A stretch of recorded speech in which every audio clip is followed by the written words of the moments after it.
aku bakal jelasin. Jadi ada suatu sindrom. Nah, sindrom itu bisa terjadi beberapa jenis sehat dan misalnya salah satunya ada terjadi pada ventricle kanan dan kiri kan adalah sekatnya.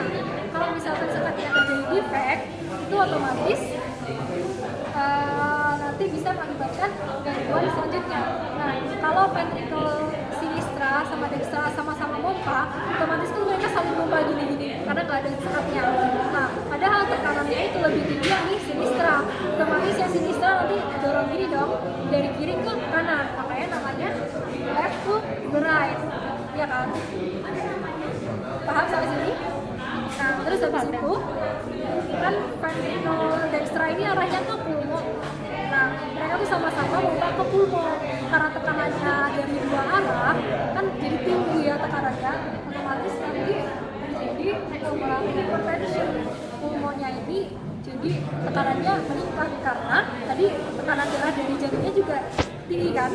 Paham sampai sini? Paham. Nah, efeknya jadi pulmonary hypertension karena pulmonnya mengalami hipertensi pulmoner otomatis. Nah, nanti di reverse balik karena tekanan di paru-paru juga tinggi, otomatis dari kanan balik ke kiri, dari right to left gitu. Paham ya?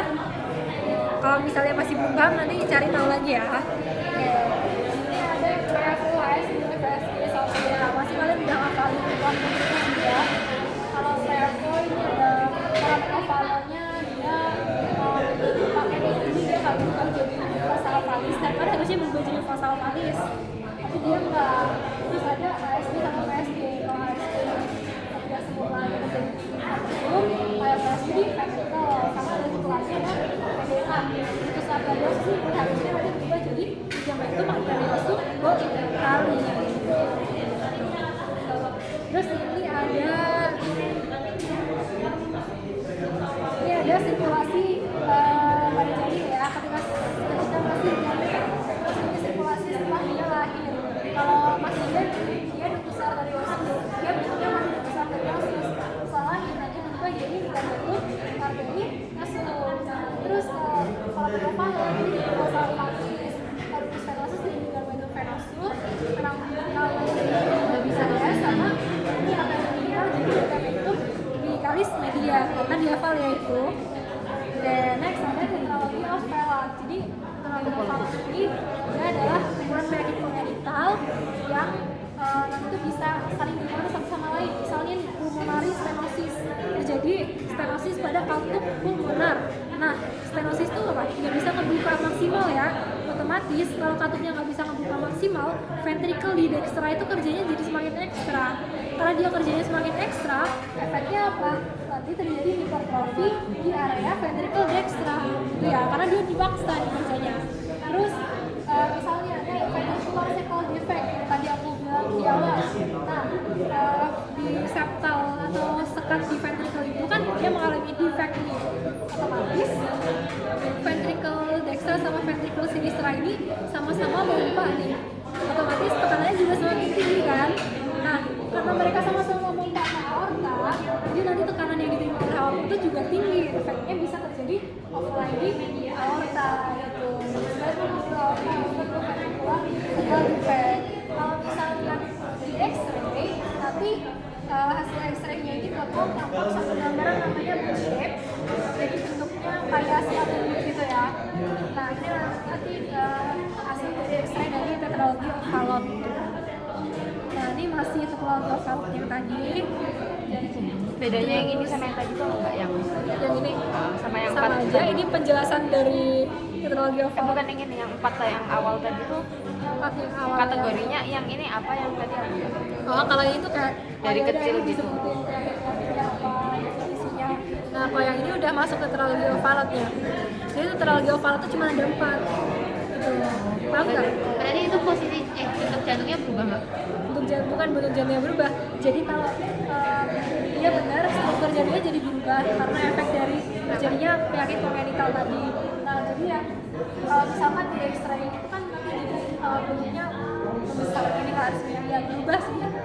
Tapi dan yang di sini di bangkainya itu dari hasil X-ray-nya itu bentuk seperti itu. Paham nggak? Tapi Tapi kalau lagi sehat nggak kayak gitu kan bentuknya? Enggak. Iya sih bener berubah berarti. Oke, next dulu ada TGA, alternate position of the third artery. Jadi arteri yang normal itu kan dia posisinya ada di belakang, arteri aortanya kan ada di belakang arteri pulmonalis. Karena dia transpos lokasinya kayak ngebalik gitu, jadi malah aortanya ada di depan dari arteri pulmonalis gitu. Kalau kita X-ray nanti bakal ada gambaran kita plastic curve, jadi kayak telur digantung. Oke, next ada bisik jantung atau murmur. Ini suara jantung yang abnormal ya, murmur itu bisa terjadi karena satu stenosis, jadi dia tinggal membuka katupnya, sama regurgitasi, jadi terjadi kebocoran. Dia harusnya tutup sempurna, karena tutupnya nggak sempurna jadi bocor kan, ada suara makanya bisik jantung akibat dari turbulensi aliran darah. Ini ada jembatan keledainya buat ngafalin. Ini dari situ aja, kalian nanti bakal belajar di semua kalau ada area-area tertentu ya, dimana dia bakal katup-katupnya itu lebih kedengaran ketika kalian letakkan stetoskop di areanya itu. Terus next ada atresia valvulocuspida. Ini harusnya kan di antara atrial dextra sama ventricle dextra kan ada suatu valvula akut namanya valvulus cuspidalis, tapi pada orang yang mengalami suatu kelainan vital ini nggak terbentuk, namanya atresia valvulocuspidalis. Next ada hypoplastic left syndrome atau HLHS. Nah, ini kan bentuk jantung yang normal. Ini bentuk jantung orang yang mengalami HLHS. Bentuknya dia lebih kecil, makanya hypoplastic karena dia nggak berkembang sempurna. Makanya dia dinamain hypoplastic left syndrome. Next ada cardiac tamponade. Jadi cardiac tamponade ini terjadi ketika perikardium pada jantung itu dia terisi oleh suatu cairan, bisa darah atau cairan yang lainnya. Kenapa nggak bisa terisi darah? Nah, karena satu bisa karena trauma di dada, misalnya ketusuk. Kan kalau ketusuk terjadi perdarahan nih. Tapi jantung punya yang namanya kantong darah. Nah, ngantuk ya? Nggak apa-apa. Terus karena dia darah yang terjebak di dalam kantung, makanya nanti jantungnya rendah. Terus itu juga karena aorta yang turun, sama karena ruptur dari ventrikel setelah terjadi serangan jantung. Nah, untuk diagnosisnya ini kita hafalin dari Baxter-Ryan. Jadi ada 3 ciri-ciri. Satu, karena biasanya terjadi tekanan darah yang rendah, terus suara muffle ketika kita cek bunyi jantungnya, sama distensi dari vena jugularis. Terus simptomnya, gejalanya satu ada nyeri di dada sama nafas pendek, terakhir tekanan di area yang terdampak. Itu cardiac tamponade.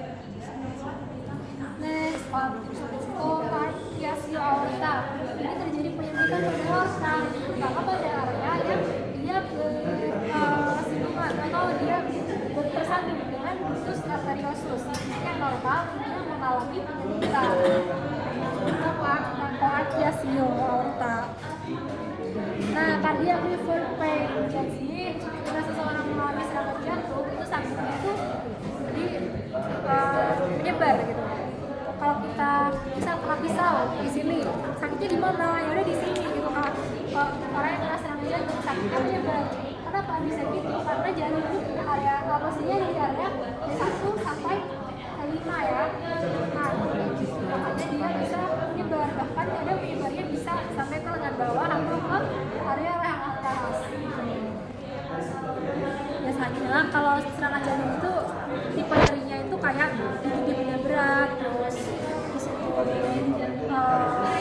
sesak. Beda sama GERD. Kalau GERD kan biasanya nyeri dada, tapi nyerinya itu nyerinya di area sini nih. Terus nyerinya ada panas, ada makanya seringkali orang yang datang ke IGD itu mereka bilang kayak kena serangan jantung, ternyata GERD karena memang area yang nyeri itu berdekatan, akhirnya berdekatan. ada akut myokarditis. Jadi dimulai dari aterosklerosis atau terjadi penumpukan plak, bisa lemak atau trombus. Nah, yang kuning-kuning ini ya. Terus lama-lama ini kan awalnya kecil ya, terus lama-lama jadi besar gini kan. Nah, kalau udah besar gini bisa mengakibatkan oklusi atau tersumbat. Kalau udah kayak gitu nanti bisa terjadi iskemi pada area miokard atau otot jantung. Padahal otot jantung itu kalau misalkan sekali terjadi iskemi terus rusak, itu otomatis dia nggak bisa balik ke seperti semula lagi. Dia kerusakannya itu sifatnya irreversible, nggak bisa kembali lagi. Makanya kalau orang yang kena serangan jantung, yang bisa kita lakuin itu adalah meminimalisir supaya serangan jantung itu tidak terjadi lagi. Karena semakin sering terjadi, semakin banyak nanti otot jantung yang rusak, dan otot jantung yang rusak jadi nggak bisa kembali ke awal lagi gitu. Terus lokasi terselipnya ada di LAD, dari Koronada, sama Flexa dari Bulgaria Sinistra. Nah, terus letak penyumbatan itu bisa terjadi kalau di jantung, ini bisa mengakibatkan terjadinya AMETA. Kalau bisa mengakibatkan ini semuanya termasuk juga yang terjadi koroner. Kalau di otak bisa mengakibatkan apa? Bisa mengakibatkan stroke. Kalau di perifer bisa mengakibatkan peripheral arterial disease.